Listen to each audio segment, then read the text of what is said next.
All right, everyone. Well, thank you for attending our webinar this month. So today we are going to be taking the guesswork out of your password management with Sundog LastPass. So as the title suggests, we're going to be talking about some passwords. So before we get into it, I do just want to do some quick introductions. So my name is Tim Tausch, and I am a project manager here at Sundog. Joining me, I also have Mallory Albright. She is our marketing manager. She's going to be helping taking your questions for the Q&A. She's also making sure everything's just running smooth for us today. All these lovely slides we're about to see were all her work, so I just sit here and talk for a while. So she's the one doing all the work for these webinars. So thank you, Mallory, for that. All right. So a little housekeeping before we do get started. If you do have any questions, feel free to use the Q&A section here in the Zoom meeting.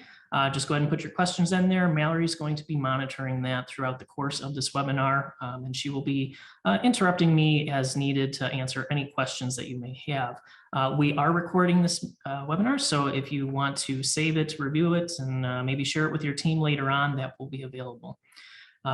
We do ask that when you put your name in for the Q&A, please use your first name and the first initial of your last name. That helps with our attendance records, and it just helps to keep everything a little bit uniform when we're addressing everyone with questions. So with that out of the way, let's go ahead and dig into it.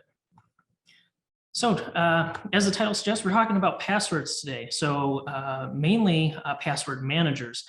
Before we get into talking about password managers specifically, I just want to go over a few things about passwords themselves and how they are getting a little bit more complicated than they used to be, and why having a password manager is really becoming something that is really critical for just about anyone to function with all of these different websites and programs that we have out there with crazy password requirements. So first thing I want to talk about is your password complexity. So what is a password complexity? How does it relate to your password? Well, basically is what it is how complex it is. Really simple as that, but what's included in that password that these different websites are looking for? So back in the day, it used to just be you could have a single word, all lowercase, and that would be good enough for a lot of things. That's just not the case anymore. That's very unsecure. So just using your dog's name, all lowercase letters, really not advisable anymore. So having Bingo the dog as your password, really don't recommend that. So now a lot of websites and organizations are requiring specific complexity. So we're throwing things in there, capital letters, lowercase letters, numbers, special characters. All of those are now being required to have a password be accepted by a lot of softwares. So it's very important that we have a good way to keep track of all these complex passwords, because it's not just a single word we have to remember anymore. On top of that, a lot of websites and organizations are requiring password policies now. So a password policy is a policy to make you change your password at a specific interval. So some of them are as little as every 90 days, some of them are 6 months, maybe once a year. Whatever that interval is, that just adds another layer of difficulty for you to actually remember all these passwords. So not only do you have passwords filled with all kind of crazy characters now, you're also having to change them every few months. So you can see how this is really starting to compound being difficult to remember all these passwords, because they're just constantly changing and they've got a bunch of random things in them. So that's why it's really important to have these password managers to help keep track of all of them. And again, you don't want to use the same password for every single website. I know you've probably all heard this at this point from someone, but I still see it a lot in the real world where everyone is using just one password for everything. You really want to avoid doing that, because when you're using one password for all of your websites, essentially, if one of those websites get compromised, then the bad guys, they have your password for everything, because they'll take that password and they'll just start plugging it into every bank and credit card institution website that they can find. And if you're using the same password, once they have access to one, they have access to essentially all of them. So very important that every website, every application you use has a unique password that is complex and has the policy to rotate every few months. So all three of these things combined, we can see where we get to the point where we're at now, where we've got to have something to help keep track of all these different passwords.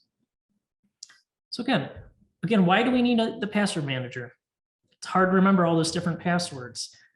There's also the fact that if you're in a workplace and multiple people have to access one specific website or one account, Are you sharing passwords with coworkers?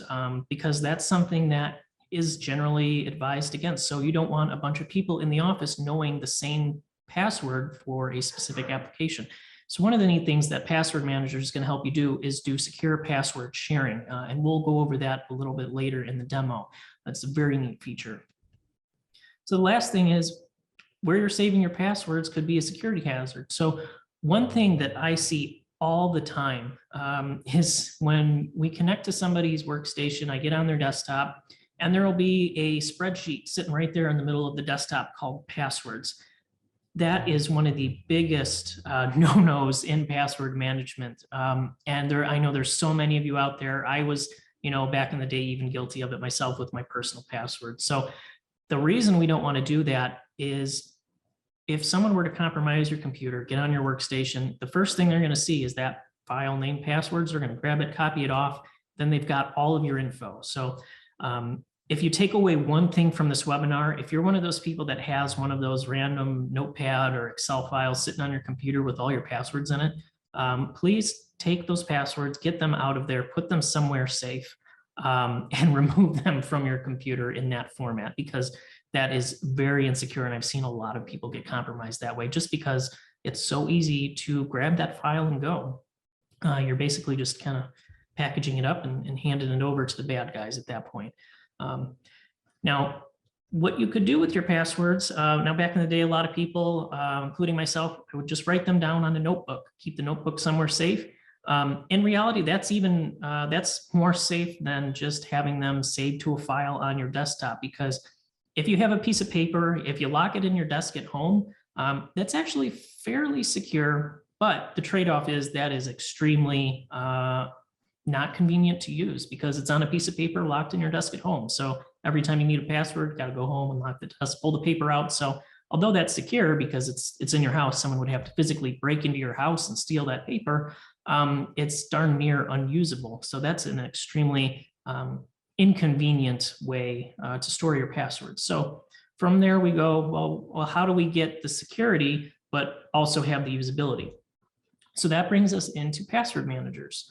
And so with password managers, there comes to be a bit of security that we want to talk about too, because I know there's the worry out there that I had myself is, if I put all my passwords into some website on the internet, how do I know it's going to be safe? What if it gets compromised? So here at Sundog, we're very, very concerned about security at all times for our clients. So we looked into this, and one great way that we found to keep your passwords both secure and accessible is to use what's called a double-blind password. Now, the really cool thing with this is the password manager is going to have most of your password, but not the whole thing.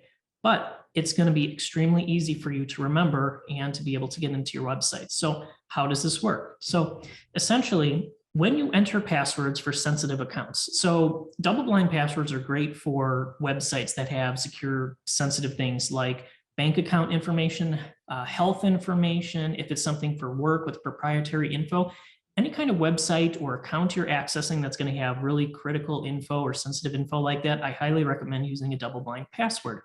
Now, if it's something not so, secure or something that's really not as important, so like maybe you just have an account on a blog for, computer people, or it's just a website that you use to look up info, just general things like that.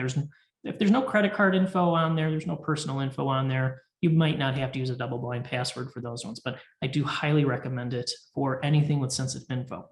So again, the way that these double-blind passwords would work is when you're setting up your password manager, you put your password, your username in there like normal. However, the password that you put in the password manager is going to not include the last few characters. So for example, if your password is password123, in the password manager, you're going to put in password, but you're not going to put 123 into that password manager vault, and then you're going to save it.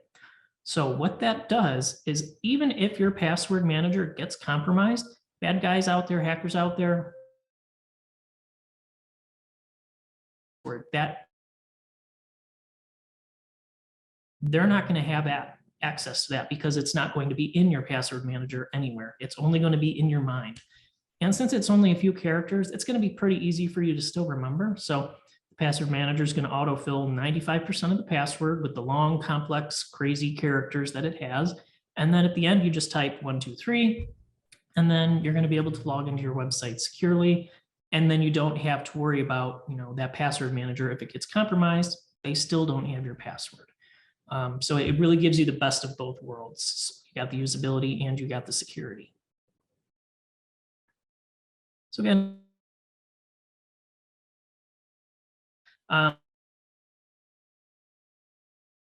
and it gives us admin for our customers. So basically is what that means is if this is something that you want to implement with your organization, you just got to let your account manager know and we'll take care of the rest. So is what we can do. Since this is a managed service for you, we're going to get all the backend stuff set up. We'll set up permissions. Your end users will all receive training and emails on how to access the LastPass account. They'll receive an account to set their stuff up. And we'll be there every step of the way to help get everyone set up.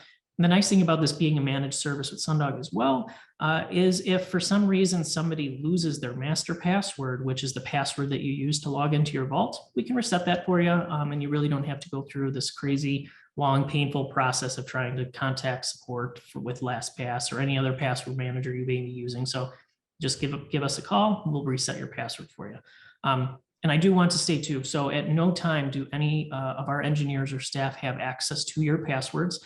The way that password managers are set up is essentially you have your account info and then you have your password vault. And those kind of almost live like two separate entities. So the part we're managing is going to be your account info part, but your password vault, that is always going to be encrypted and not accessible by us or any staff at LastPass either. So they're two separate little chunks of info. So I do like to clarify that because I know there is some concern on that. So rest easy, there's no one going through your passwords.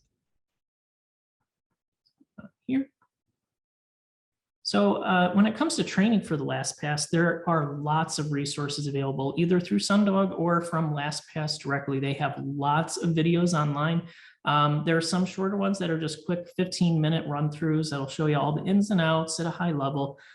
We've got webinars like this one, just like we're doing right now. And then there's some more in-depth ones. So if you're really interested on getting the most out of the product for your organization, there are some 1-hour-long training sessions you can look at. There are interactive training sessions on the LastPass website. And then there's these ones as well that you can just watch the videos.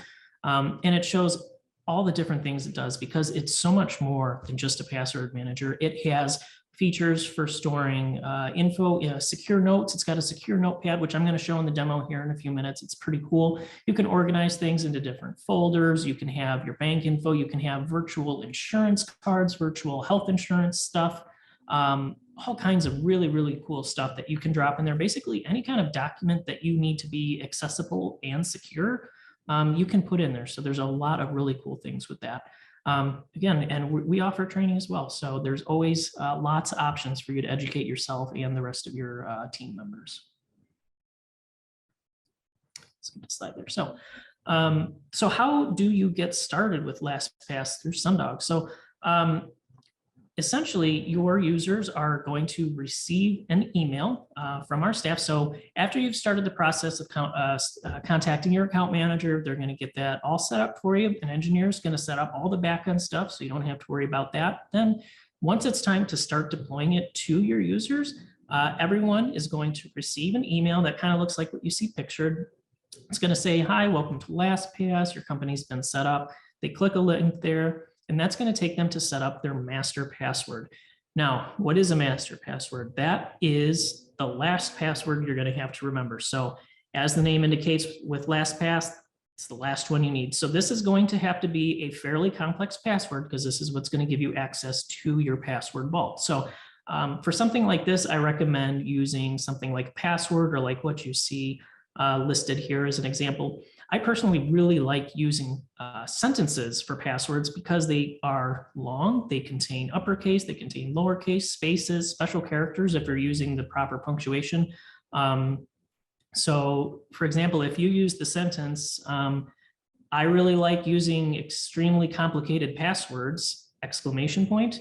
For starters, that's a very long password. That's over 30 characters. It's got spaces, it's got a capital in there, it's got the exclamation point at the end. You could even add some numbers in there, like at the end if you wanted to. So something like that, super easy to remember. You can remember a password very, very easily, or you can remember a sentence very easily. But for the machines and people trying to break into those, it's going to be a lot harder than just having a few short characters with some random symbols in there. So that's personally how I remember my really complex passwords, is to use a sentence. So once you create that master password that you're going to use, it's going to give you kind of a guided tour of the LastPass vault. So it'll kind of walk you through, and there will be some little arrows that pop up and show you how to save a password, what all the different buttons do, things like that. Just a quick high level overview. Again, it's going to walk you through. It's also going to walk you through installing the browser extension. And the browser extension is important to have in place because that is what allows you to use the vault to its fullest capabilities. Basically, once you have that browser extension installed, it's going to give you the option to automatically save passwords. It's going to give you the option to do autofill and a lot of the automation properties that you really are using a password manager for in the first place.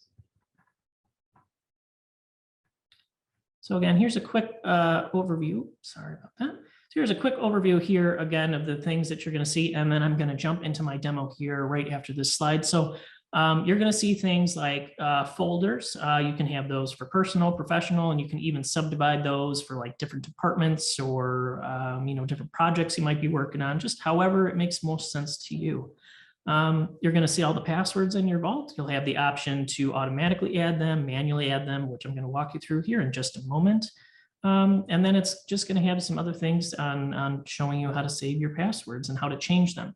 So I'm going to jump into that here real quick for you, and we'll walk through a little bit what that's going to look like. Okay, so as you can see, we have the LastPass vault open here. So we'll just run through a few demos of a few things. So at a first glance, this is what you're going to see. So this is your vault, and you're going to see we have some different websites here. So every time you add a password, it's going to show up as one of these little boxes. And if there's an icon available, a lot of times it'll automatically pull the website's picture down, which is pretty cool. I did not manually add these pictures. It just automatically pulls them down, which is pretty neat. So this is where your passwords are going to show.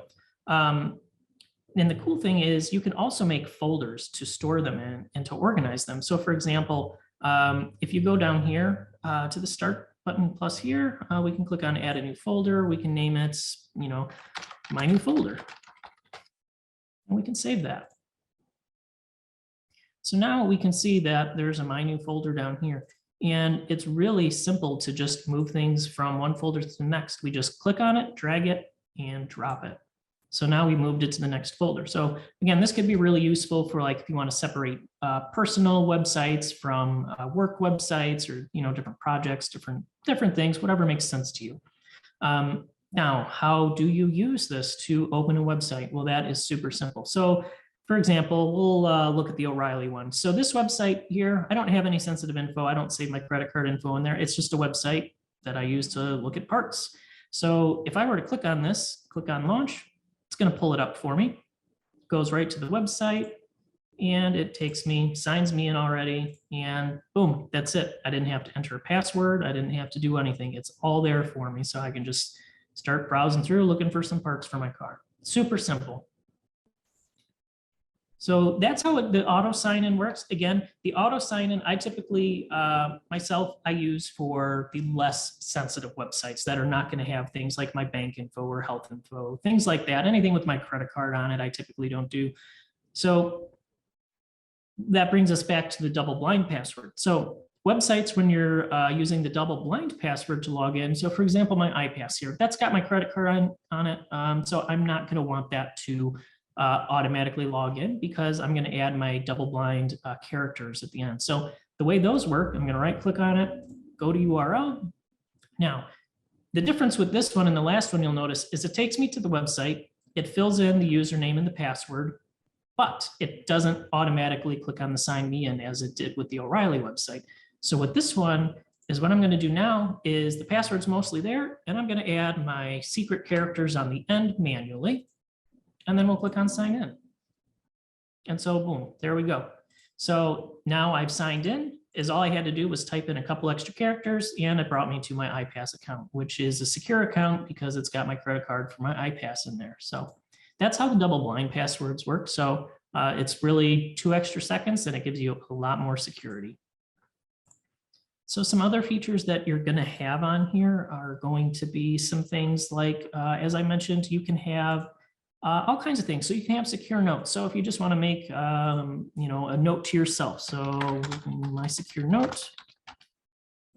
So I can put my note in here. And if I want to save that, I can save that. And so now you can see here in my items here, I've got my secure note. So again, this is a note that, you know, maybe you're jotting down something like your social security number or some insurance information, health information, or something like that. You just want to jot it down real quick, and you just want to throw it in a note. This is protected in your vault, so it's all encrypted. It's secured by that master password. Then you can come back later if you want to. You can come back and edit it, look at it, or just delete it when you're done with it. So that's pretty cool too. Some other things that you can have in here, you have an address section. So kind of just like a secure address book, if you've got people's phone numbers and emails, things like that. You can add, you know, your credit card infos, your bank account infos, if you choose to do that. And then there's a ton more other items in here you can add too, as I mentioned earlier. So like for example, you could have a virtual insurance card in here. You fill out all that, your policy info, agent, all that, you save it. And then you've got a virtual insurance card, and there is a mobile app as well that you can use. So the really cool thing with that, which I really like, is I always forget to print out my new insurance cards. So with the virtual insurance card in here, I've got the LastPass app on my phone. I can just pull it up. So if anything ever happens, I know even if I forgot to print out my new insurance card, it's up to date in my LastPass app. So again, that's a really cool way to keep those important documents secure and accessible at the same time. And you can see here on the left-hand side, all those things I just talked about, they also pop up here in this toolbar. So you'll have all those things available pretty much at any time. And I'm going to try and keep this at a high-level overview, so I won't dig into it too much, but there is also a sharing center that there's some more training videos available on for this.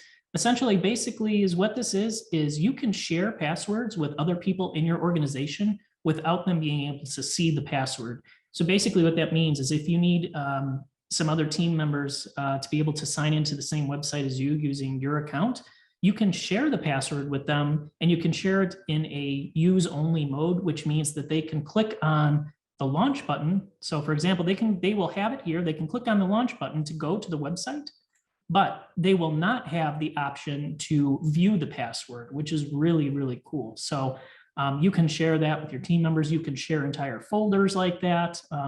So that sharing center is pretty cool. So there's other training videos available. I won't take up too much time on that, but it is a cool feature I wanted to point out.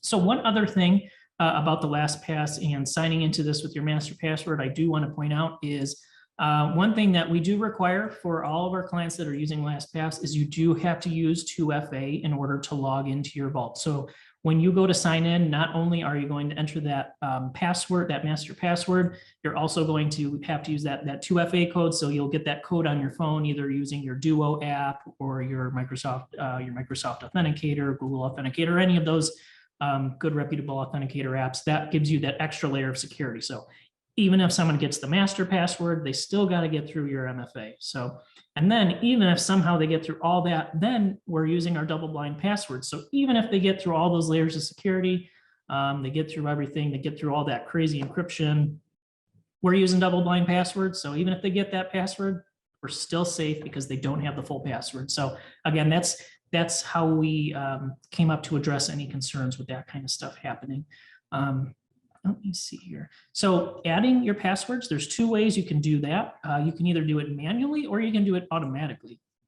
So for example, to add a password automatically, which is probably my preferred method, it's super easy. So we'll go to a website. So for example, we'll go to GSM3 here.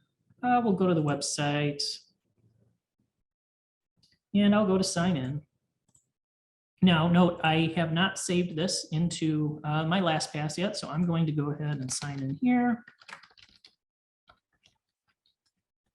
And then I'm going to put my password in here manually for the first time. So this would be, for example, as if you had just set up your LastPass account. So I will type that in here. And this is a password. As you can notice, I haven't had this one memorized, so I'm actually typing it off of my password list manager here. So bear with me, because I don't know 90% of my passwords, which is the way it should be, because if I don't know them, it's a lot harder for the bad guys to know them. So I typed that in there, and I typed it wrong, of course. Always happens when you're live. So let's try this one more time.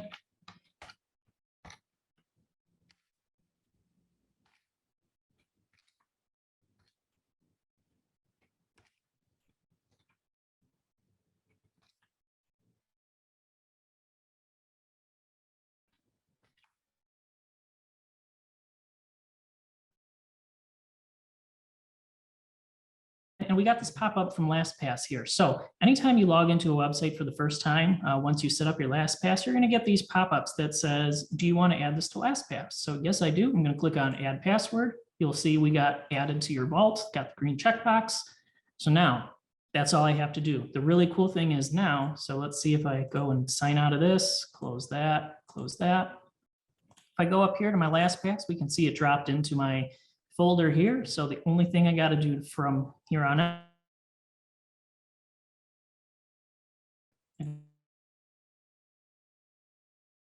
I got to do. And the cool thing is it even pulled in their little logo, which I think is so cool. I personally, when I'm browsing through these lists, I just see the logos and I go, oh, that's the one I want. So it's pretty cool that it does that. I think that is pretty neat. So that's how you automatically add passwords. And you can also upload them from Excel files if you were previously using another password manager or you were using an Excel file. So that's something else. So if you've got hundreds of passwords in an Excel file, you can actually upload those as well in that format. Now, one thing I do want to cover here, and then we'll jump into Q&A if there's any questions, is just how to do it manually. So if you want to manually add a password, go down to the bottom. We'll click on add a password, and you can fill this all out manually. And then that will give you the same thing. You'll just have it pop up here. So typing it in manually takes a little bit more time. So I usually do the automatic. It's much faster in my opinion, but that is a feature there for you. So we'll jump back to our slides here.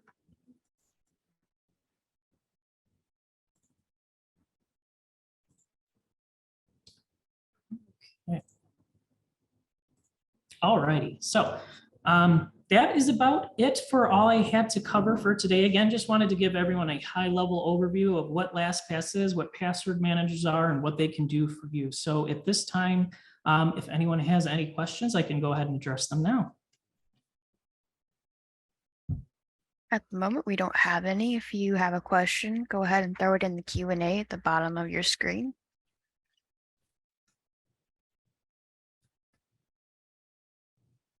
I think I've ever had no questions. That's pretty pretty good. Maybe I answered all the questions. That would be pretty good note taking there. Hopefully I got a lot of info in there for you. We got a question. Just curious, the cost per month or annually? So that will be a monthly cost, and your account managers would be able to provide you with accurate quotes based on the number of users you have and what the project setup and everything would be like with that. So if you ever are interested in pricing, just go ahead and reach out to your account managers and they can get you some exact numbers. And then we have one that says we will have more when we start. I'm not sure what they're referring to, but maybe they could. A little clarification on that. Yeah.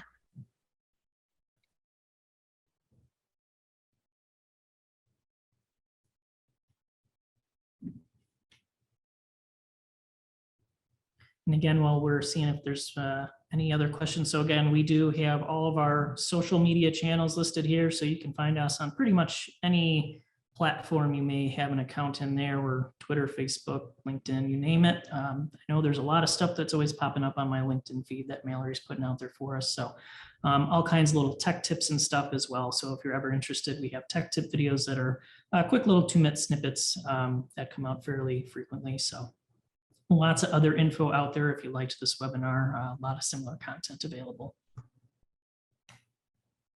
I think they were just referring to they'll have more questions once they start.